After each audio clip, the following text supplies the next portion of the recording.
하얀 개 한 마리가 있습니다. 매일 밤 같은 자리에 앉는 개입니다. 추운 겨울바람이 부는 날에도, 비가 섞인 눈이 내리는 날에도 그 자리를 절대 벗어나지 않습니다. 사람들은 지나가다가 한 번씩 힐끔 보며 중얼거립니다. 저게 도대체 뭘 기다리는 거야? 누군가는 그냥 유기견이라고 하고 누군가는 집을 잃고 헤매는 개라고 말합니다. 하지만 아무도 정확히 알지 못합니다. 이 개가 무엇을 혹은 누구를 기다리고 있는지. 그 이야기는 한 아버지의 장례가 끝난 날부터 시작됩니다. 강원도 작은 시골 마을 장례식장. 좁은 마당 한쪽에 검은 승합차들이 줄지어 서 있고 안에서는 흐느끼는 소리와 향 냄새가 뒤섞여 나옵니다. 흰 국화꽃들 사이로 위패 하나가 놓여 있습니다. 고 박영수. 사진 속 남자는 어딘가 어색하게 정장을 입고 있으면서도 작게 웃는 눈이 참 익숙합니다. 관 옆에는 하얀 개가 한 마리 서 있습니다. 사람들 사이를 조용히 오가다가도 결국엔 다시 관 옆으로 돌아가 꼬리를 천천히 흔듭니다. 사람들이 울며 나가도 위패가 잠시 옮겨져도 하양이, 그 개는 한 발짝도 떨어질 생각을 하지 않습니다. 영수 씨의 아들 박준호는 붉게 충혈된 눈으로 그 모습을 바라봅니다. 아버지 개 맞죠, 엄마? 옆에서 검은 옷깃을 여미던 어머니 최말수는 고개만 살짝 끄덕입니다. 응, 마지막까지 옆에 있더라. 사람보다 낫지, 뭐. 말은 툭 내뱉듯 하지만 목소리 끝이 살짝 떨립니다. 그 떨림을 들으면서도 준호는 더 이상 묻지 못합니다. 그동안 쌓여온 아버지에 대한 감정들이 오늘 하루만으로는 정리가 되지 않기 때문입니다. 장례를 마치고 돌아가는 길, 해는 이미 저물었고 국도 위에는 가로등 불빛이 듬성듬성 떨어져 있습니다. 낡은 승합차 안, 앞좌석 운전대에 준호가 앉아있고 조수석에는 어머니가 검은 옷을 입은 채 창밖을 멍하니 보고 있습니다. 뒷좌석에는 하양이가 웅크려 앉아 있습니다. 차 안에는 라디오도 꺼진 채 사람 숨소리와 엔진 소리만 낮게 깔려 있습니다. 택배만 해도 허리가 부서지는데 개까지 키우라고? 집세에 카드값에 엄마 약값까지. 준호는 혼잣말처럼 속으로 중얼거립니다. 머릿속은 복잡한데 입 밖으로 나오는 말은 없습니다. 그때 뒤쪽에서 낑낑거리는 작은 소리가 들립니다. 준호가 백미러를 슬쩍 올려다봅니다. 낯선 차 안에서 불안한 듯 눈을 동그랗게 뜨고 있는 하양이. 눈이 마주치자 조심스럽게 꼬리를 흔듭니다. 아버지가 마지막까지 데리고 있던 친구. 그 사실 하나가 준호의 마음을 어딘가 묘하게 불편하게 만듭니다.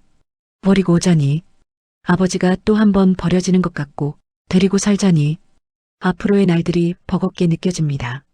하지만 지금 이 순간만큼은 그저 차 안이 너무 조용해서 하양이의 숨소리가 왠지 덜 쓸쓸하게 느껴질 뿐입니다. 어느새 도시는 어둠 속으로 잠기고 노을이 사라진 하늘 아래 다세대 빌라들이 빽빽하게 서 있는 골목이 나타납니다. 벗겨진 간판, 군데군데 꺼진 가로등, 오래된 콘크리트 계단. 시간이 여기만 멈춰 있는 듯한 동네입니다. 준호의 차가 천천히 빌라 앞에 멈춥니다. 문을 열자 차가운 공기가 한 번에 밀려 들어옵니다. 아빠, 문 앞까지 달려나온 서연이의 목소리가 먼저 준호를 맞이합니다. 왔어. 깨다. 서연의 눈이 동그래집니다. 낯선 공간인데도 하양이는 서연에게 다가가 꼬리를 살랑살랑 흔듭니다. 어머니 말순이 뒤따라 내려오며 말합니다. 아버지가 키우던 개야. 이제 우리랑 같이 살아야지, 뭐. 이름은요? 하에서 그냥 하양이라 불렀어. 하양아 잘 부탁해. 하양이 머리를 쓰다듬습니다. 힘든 날이었지만 잠깐이나마 집 앞에 웃음소리가 퍼집니다. 그때 준호는 짐을 꺼내느라 바빠 뒤를 돌아보지 못합니다. 하양이가 집 안으로 들어가기 전에 빌라 입구 쪽을 잠시, 아주 잠시 가만히 바라보고 서 있던 것을, 작은 거실 전기장판 위에 이불 한 장, 그 위에 둥글게 말려 누운 하양이. 낯선 집에 와서 긴장했을 법도 한데 금세 코를 골며 잠이 듭니다. 부엌에서는 김치찌개가 보글보글 끓는 소리가 들리고 서연이는 작은 스테인리스 그릇에 물과 사료를 조심스럽게 채웁니다. 준호는 소파 구석에 몸을 묻고 길게 한숨을 내쉽니다. 엄마, 우리 집에서 진짜 키워야 돼요? 왜 싫으냐? 싫다기보단 나도 집에 있는 시간이 별로 없잖아요. 엄마 허리도 안 좋으신데 손이 또 하나 늘어나는 거잖아요. 말을 하다 아버지라는 단어가 목까지 차오릅니다. 아버지가 키우던 개니까 라는 말이 거기서 딱 걸려버립니다. 이 집에서 아버지 이야기는 오랫동안 덮어두고만 있었기 때문입니다. 엄마는 국을 떠서 식탁 위에 올리며 말합니다. 그래도 내 아버지가 마지막까지 붙들고 있던 게 저 강아지 하나였다. 사람은 아무도 안 찾았는데 말이다. 짧은 말. 하지만 그 한 문장이 거실 공기를 조금 더 무겁게 만듭니다. 준호는 대답 대신 숟가락만 만지작거리다가 그저 고개를 살짝 떨굽니다. 밤이 깊어갑니다. 거실 불이 모두 꺼지고 TV 화면에만 흐릿한 빛이 남아 있습니다. 구석에서 자던 하양이가 슬며시 몸을 일으킵니다. 낮에 보았던 문 쪽으로 다가가 콧등으로 살짝 밀어봅니다. 닭하는 작은 소리와 함께 문이 조금 열립니다. 문틈으로 스며드는 겨울 공기, 그 안에 섞인 먼지 냄새, 복도 어딘가에서 들려오는 희미한 발소리와 엘리베이터 소리. 하양이는 복도 끝 어두운 계단참 쪽을 한참 동안 바라봅니다. 그러다 꼬리를 낮게 내리고 문 앞에 조용히 앉습니다. 누워서 자지 않습니다. 그저 앉은 채 귀만 살짝 움직이며 어디선가 들려오는 기척을 듣습니다. 마치 누군가가 다시 나타나기를 기다리는 것처럼 그날 밤 준호 가족은 자고 있었습니다. 그래서 모릅니다. 그 문 앞과 복도 끝이 누군가에게는 꽤 오랫동안 기다림의 자리였다는 사실을요. 그리고 하양이가 그 자리를 다시 지키기 시작했다는 것을. 며칠 뒤 어느 밤 복도 끝 어둠 속에 누군가의 그림자가 서 있습니다. 형광등 불빛이 어색하게 깜빡거립니다. 하양이가 먼저 귀를 쫑긋 세우고 일어납니다. 꼬리가 살랑거립니다. 경계할 때와는 전혀 다른 반응입니다. 천천히 다가오는 사람. 빌라 관리소장입니다. 손에는 작은 쓰레기 집게와 봉투가 들려있고 익숙한 듯 복도를 한 바퀴 돌던 참입니다. 어이, 너 또 여기 있냐? 소장은 마치 오랜 이웃에게 말하듯 툭 말을 건넵니다. 하양이는 자리에서 벌떡 일어나 소장에게 다가갑니다. 꼬리를 더 크게 흔들며 그의 다리에 코를 비빕니다. 에이구, 이놈은 변한 게 없네. 말투 속에는 익숙함과 애틋함이 섞여 있습니다. 둘이 그렇게 서 있는 모습은 오래전부터 알고 지낸 사이처럼 자연스럽습니다. 그때 집안에서 문이 열립니다. 세제를 버리러 나온 준호가 그 장면을 그대로 목격합니다. 소장님이시네요. 소장은 잠깐 놀란 표정을 짓다가 서둘러 자세를 고칩니다. 아, 예. 복도 한번 돌다가 개가 있어서요. 준호는 하양이와 소장을 번갈아 보다가 조심스럽게 말을 붙입니다. 근데 하양이 소장님 되게 반가워하는 것 같은데요. 소장은 말문이 잠시 막힌 듯 하다가 무심한 척 대답합니다. 뭐 전에도 자주 봤으니까요. 전에요? 내 아버님이랑 맨날 여기 서 계실 때도 같이 있었으니까. 그 순간 준호의 손에 든 물통이 허공에서 멈춥니다. 아버지가 여기서요? 시골에만 계신 줄 알았던 아버지가 자신이 사는 빌라 복도에 서 있었다는 사실, 한 번도 들어본 적 없는 이야기였기에 더욱 믿기지 않습니다. 제 아버지가 여기 오셨어요? 소장은 자신이 너무 앞질러 말했음을 깨닫고 급히 말을 줄입니다. 가끔요. 많이는 아니고. 이야기는 나중에 합시다. 늦었네요. 그렇게 말하며 서둘러 복도 끝으로 걸어갑니다. 하양이는 떠나는 소장 뒷모습을 한 번 더 바라보더니 다시 문 앞에 와서 조용히 앉습니다. 이번에는 어제보다 더 단단한 자세로 복도 끝을 응시합니다. 다음 날 택배차 안. 햇빛은 밝지만 준호의 머릿속은 어두운 터널을 지나가는 것 같습니다. 비슷한 아파트, 비슷한 현관문, 비슷한 집집마다의 벨소리. 하루에도 수십 번씩 남의 집 문 앞에 서지만 정작 자신의 집 문 앞에서 아버지가 서 있었다는 사실을 한 번도 알지 못했다는 생각에 가슴이 묵직해집니다. 내 아버님이랑 맨날 여기 서 계실 때 그 말이 머릿속에서 계속 맴돕니다. 그날 저녁 준호는 결국 관리실 문을 두드립니다. 작은 관리실, 플라스틱 의자 2개, 낡은 전기포트, 벽에 붙은 오래된 안내문들. 문을 열자 따뜻한 보리차 냄새가 은근하게 퍼집니다. 저 소장님, 잠깐 말씀 좀. 소장은 신문을 접고 안경을 고쳤으며 말합니다. 아, 예. 들어오시죠. 작은 탁자 사이에 마주 앉은 두 사람. 탁자 위에는 미지근한 보리차 한 잔과 몇 년치 쌓여있던 말 못한 이야기들이 조용히 놓여 있습니다. 준호는 바로 묻지 못하고 입술만 몇 번 달싹이다가 겨우 말을 시작합니다. 어제 말씀하셨던 거요? 아버지가 여기 자주 오셨다고. 소장은 잠시 창밖을 봅니다. 놀이터에서 뛰노는 아이들, 택배차가 지나가는 소리. 그 소리를 잠깐 듣고 난 뒤 조용히 입을 엽니다.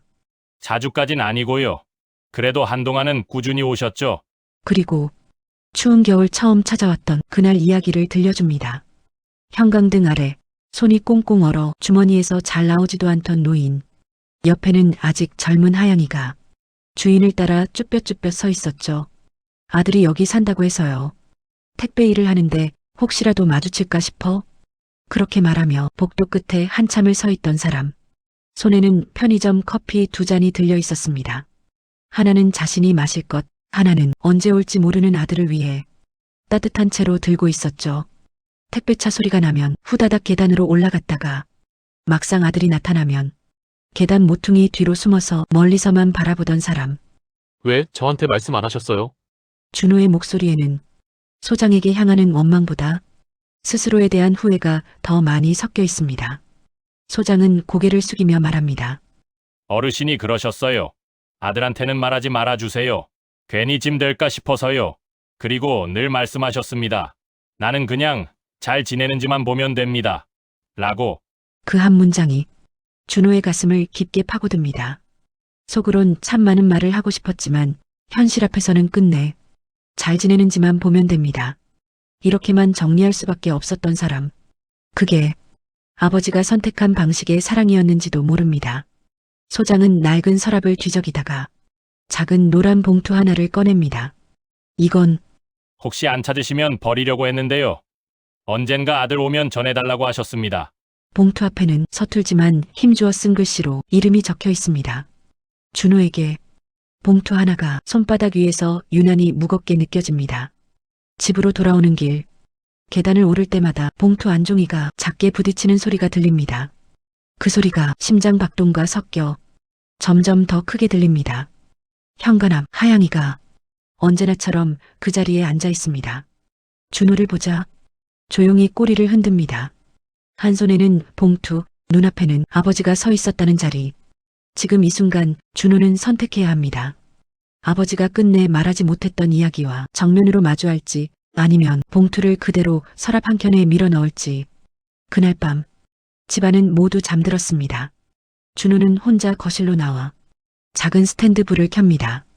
손에는 준호에게라고 적힌 봉투, 발치에는 언제나처럼 하양이가 조용히 엎드려 있습니다. 숨을 한번 깊게 들이마신 뒤 봉투 입구를 천천히 뜯습니다. 종이가 찢어지는 소리가 유난히 크게 들립니다. 안에는 접힌 흰 종이와 작은 열쇠 하나. 먼저 편지를 펼칩니다. 거칠고 굽은 손으로 여러 번 접었다 폈던 흔적이 종이 모서리에 남아 있습니다. 준호야, 내가 이 편지를 볼 때 나는 아마 이 세상 사람이 아닐 수도 있겠다. 첫 줄을 읽는 순간 숨이 턱 막힙니다. 아버지가 많이 모자랐다.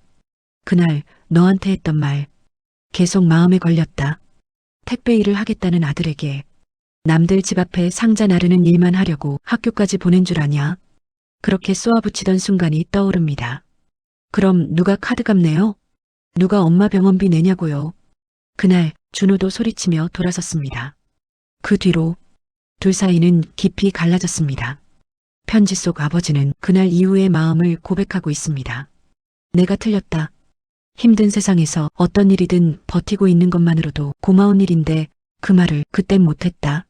내가 택배차에서 내릴 때 허리 잡고 내려오는 거 몇 번 봤다. 몰래 보고 돌아가면서 많이 울었다. 몸이 아픈 날에도 한 번쯤 얼굴이나 보러 오고 싶었지만 내가 부담 가질까봐 끝내 전화도 못했다. 화려한 미안함의 말은 없습니다. 다만 미안하다라는 단어보다 틀렸다라는 말이 더 많이 보입니다. 그게 아버지가 쥐어 짜낼 수 있었던 최대한의 사과였을 것입니다. 편지 마지막 부분. 이 빌라 복도 끝에 서 있으면 내 집 앞이 보인다. 직접 인터폰을 누를 용기는 나지 않았다. 그래도 하루에 한 번 멀리서라도 보고 가면 마음이 좀 놓였다. 걔가 자꾸 내 집 쪽을 쳐다본다. 나보다 먼저 내 목소리를 알아듣는 것 같다. 나 대신 얘가 내 옆에 있어줄 수 있다면 그걸로 됐다. 그리고 마지막 줄. 아버지라고 굳이 기억해주지 않아도 된다. 그래도 조금만 덜 미워해주면 좋겠다. 글은 그 자리에서 멈춰 있습니다. 더 쓰고 싶었던 말들이 손끝에서 자꾸 머뭇거리다 결국 마침표 하나로 스스로를 멈춘 것 같습니다. 편지를 내려놓는 순간 준호의 눈에서 조용한 눈물이 떨어집니다. 소리내 울지 않습니다. 턱을 꽉 깨물고 눈만 질끈 감습니다. 옆에서 하양이가 조용히 몸을 기대옵니다. 아무 말도 할 수 없지만 따뜻한 체온 하나로 곁을 지켜줍니다. 마치 그래도 아버지가 내 곁에 있었어. 그 말을 대신 전해주는 것 같습니다. 편지를 봉투에 다시 넣으려던 순간 딸깍 작은 소리가 들립니다. 봉투 안에 있던 딱딱한 물건이 탁자 위로 떨어집니다. 작은 은색 열쇠 하나. 오래 사용한 듯 손이 닿는 부분이 닳아 있습니다. 어디에 쓰는 열쇠인지 겉으로는 알 수 없습니다. 편지를 다시 펼쳐 끝부분을 살펴보던 준호의 눈에 작은 문장 하나가 들어옵니다. 혹시 내가 마음이 괜찮아지는 날이 오면 한 번만 내가 살던 데를 들러다오. 주소는 적혀 있지 않습니다. 그러나 문장을 읽는 순간 준호의 머릿속에 어딘가 낯익은 동네 하나가 떠오릅니다. 다음 날 아침 차가운 공기가 폐 깊숙이 스며드는 시간. 준호는 관리소장이 건네준 관리대장 한 구석을 다시 펼쳐봅니다. 서울시 남영동 원룸 302호. 손에는 어젯밤 내내 쥐고 잤던 그 열쇠가 들려 있습니다. 옆에서는 하양이가 조용히 발을 맞춰 걷습니다. 세 층짜리 오래된 원룸 건물 앞. 깨진 타일, 몇 번이나 덧칠한 흔적이 남은 벽, 낡은 현관 비밀번호 버튼. 302호 앞에 서자 심장이 조금 빠르게 뜁니다. 문손잡이는 헐거워져 있고 문패는 비어 있습니다. 준호는 잠시 눈을 감았다가 천천히 열쇠를 꽂습니다. 철컥. 잠금 장치가 부드럽게 돌아갑니다. 문을 열자 약간 퀴퀴한 먼지 냄새가 먼저 밀려옵니다. 하지만 창가 쪽으로는 부드러운 햇빛이 들어와 방 안을 은은하게 비춥니다. 싱글 침대 하나, 낡은 책상 하나, 전기포트와 컵라면 봉지 몇 개. 살림이라고 부르기엔 너무 소박한 물건들. 그러나 벽 한쪽 그곳에는 조심스럽게 붙여놓은 사진들이 조용히 사람을 막고 있습니다. 어릴 적 놀이공원에서 찍은 가족 사진. 어머니가 웃으며 전을 부치는 명절 사진. 서연이가 아기였을 때 돌잔치에서 찍은 사진. 각 사진 아래에는 작은 글씨로 메모가 붙어 있습니다. 서연이 첫 돌. 준호, 택배 처음 시작한 해. 말순 허리 수술 전. 날짜도 세세하게 적혀 있습니다. 마치 자신에게도 잊지 말라고 일일이 기록해둔 것처럼. 책상 위에는 공책 한 권이 펼쳐져 있습니다. 맨 위에는 굵은 글씨로 준호 카드값, 병원비.